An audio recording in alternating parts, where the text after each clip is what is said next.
Hey, what's up everybody? We are back and today we have a huge video on the S4 Avant swap project that we've been working on. So behind me you can see we've got the Avant. This was my A4 station wagon daily driver car. In the back bay we've got the remains of the S4 totaled shell that I bought. And what we're going to be doing today is swapping in the V6 supercharged engine from the S4, the manual transmission. We're going to do a ton of wiring to convert this A4 from an automatic transmission to accept the clutch sensor, all kinds of huge stuff.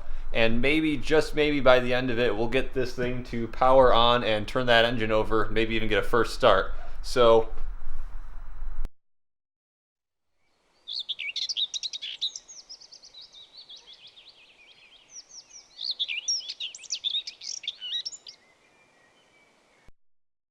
alright, hold it up right there. I lied, we're not starting the car today. I'm sorry. There's just a ton of work we're going to have to do before we're at that point. We've got to get the engine in. We've got to prepare a lot for the manual transmission swap. So we're going to take it one step at a time, make sure we do everything right the first time round. When I first started, I thought, well, I'll just slap the engine in, minimum amount of wiring necessary to get it to key on and power up and start, and then we'll kind of work backwards from there and do everything properly. Then I realized that's going to be a lot of extra work. To kind of make this happen as fast as possible, we're actually going to go slow, do everything right. So let's get started. There's a ton of stuff to do. The first thing we're going to get working on right now is pulling out the pedal box so we can swap in the pedal box with the clutch pedal. Alright, got the pedal box out, not very gracefully. Look at that, we already have the hole in the wall for the clutch slave cylinder or master cylinder. So that's pretty cool. I don't have to really do any modifications. Pulled off a whole lot more stuff up front. So we got the brake booster out, unhooked all the wiring that runs along kind of the front cowl area, pulled off the wipers and that plastic trim piece that goes across the top. So now we can get in here and pull off this kind of ECU plastic container. That's where the ECU lives. We have to disconnect all this wire and kind of feed it through. We'll pull that out. I cleaned out a ton of leaves and dirt in here, so that's really nice. Now when we wash the car, all that dirt will actually come off and drain out somewhere. It's all clogged up with leaves. So then we can start putting in, the clutch master cylinder. We'll run the line for that, and then start assembling kind of the pedal box area, I guess. I put in the manual pedal box from the S4.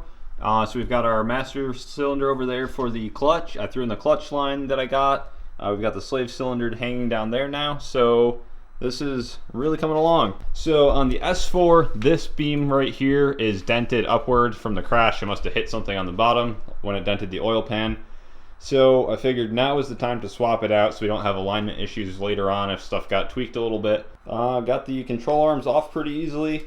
The tie rod ends came out with their bushings, so I guess we'll just hope the S4 bushings come out too, and then it'll all be good. We've got the A4 subframe over here flipped over, pulled off the sway bar.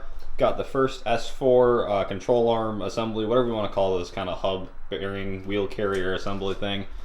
So here's the S4 subframe engine cradle area working on. So I'll pull off that other side and then the sway bar and the power steering line. We'll get that over and then we can assemble. Alright, the subframe is assembled. Just going to mount up the motor mounts to it. I threw the shifter assembly in just so that it's in once we put the engine in, and it's kind of cool that there is now a manual shifter in the Avant. Something I've wanted for years and it's happening, so I'm just so stoked about that. Alright, I'm back. Took a little time off due to Christmas, but we're back in action now. So I just put the engine up on the engine hoist. We got the stand off, so I'm going to unbolt the mounts for the stand, take that off. We're going to lower the engine down into the subframe, then we're going to get the transmission on with the clutch, and then we're going to bolt it all up and start to put it into the car. Hopefully we'll get that all done tonight. The engine is now on the mounts and we've got the subframe attached. So got the trans ready. I'm going to drop the clutch pack in. We've got it stored down there. Give it a quick cleanup, drop it in. The clutch pack slid on pretty nicely. It's definitely a lot easier to do this out of the car than on your back underneath the car, which is what I had to do last time with the A4. I guess that's a story for a different time. So we'll slam this together and see what happens. So apparently I tilted the trans too far forward on the way up, and because it doesn't have the driver's side axle going through and sealing off the front diff, It just dumped all its oil out. So apparently we're doing a transmission fluid flush on this at some point now. So there we have it. Trans is on, put up a little bit of a fight, made a mess with the oil. It's not too big a deal, I guess.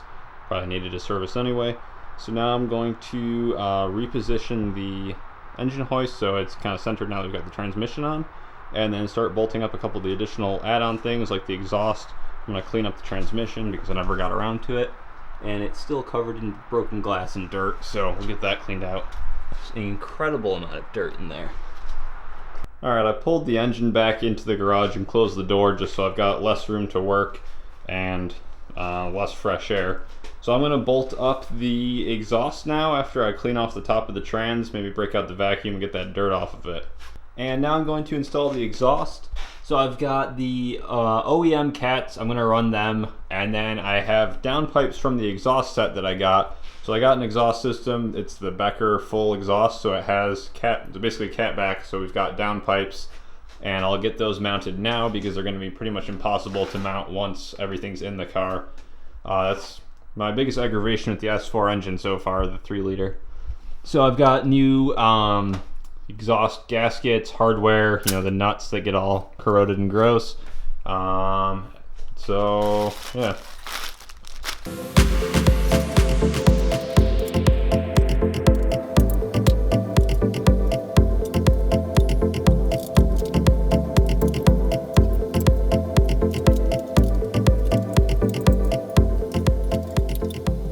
Exhaust is on, the downpipes are in. It's a real pain doing these. I don't know who thought it was a great idea to set it up like this, but you kind of have to go up in here to get this last nut, but you have to come from the back. You can't put a normal wrench on because you've got the output shaft of the transmission over there. So that's a pain on this side. It's even harder on that side. You need like a wobble extension and stuff. It's the only way I could figure it out. Maybe Audi has some special top secret tech tool. But whatever, they're on, everything's nice and tight. Hopefully we don't get any leaks. These use a nut and a bolt instead of a stud and a nut like the OEM exhaust downpipes.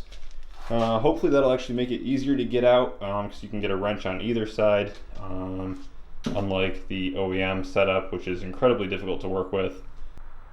Alright, this is it. We've got the 3.0 engine in position in the Avant. So I'm going to start lifting it up now. The goal is to basically raise it up enough that you can get some subframe bolts to go through. And then once it's kind of in position, we attach the shifter linkage, the clutch slave cylinder, that kind of stuff. And then we raise it up fully, bolt everything in, and then it's just going to be, dealing with this whole mess of wires. We've got tons of electrical connectors. We've got coolant, AC, boost, all kinds of stuff that has to be hooked up before we can try and start it up.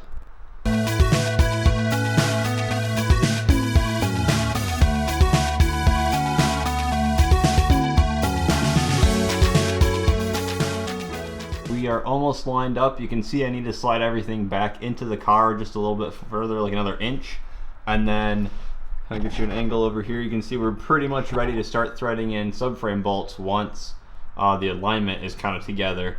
So I'm going to just kind of shimmy it all forward until one of those bolt holes lines up, and then we can start threading in subframe bolts. Like there it is. There's the 3.0 in the Avant. We can actually take the hoist off now because the engine is fully supported. It's on the mounts. The mounts are on the subframe's on the frame rails of the car. So we're good to go. We've got a ton of stuff to do now. It's like the job actually just got bigger now that the engine is in because everything's twice as hard to get to. But I've got the, this is the whole service manual procedure for pulling the engine printed out so I can check things off as I go, make sure I get all of these steps I need. But yeah. I think it's time for a little snack. Celebratory snack. Alright everybody, thanks for watching. We're going to wrap the video up here today. So we've got the engine in, transmissions in, clutch pedals in, just so much. It's incredible. I've waited for this moment for a very long time, and we finally have an Avant with the 3-liter supercharged V6 from an S4 and a manual transmission in America, which is a pretty big deal to me. It's something I've wanted for years, and it's happening. So thanks for following along. If you like what we're doing, hang in there because we've got a lot more great stuff coming up. The next video, we're going to work on wiring. We're going to be pulling apart pretty much most of the wiring harness in this car and the entire harness in the S4 that we've got in the other bay. we're going to be swapping in so much wiring that it's going to look like a big bowl of wiring spaghetti by the time we're done. So hang in there. Thanks for watching. Thanks for subscribing, liking, comments on the videos, and cheers.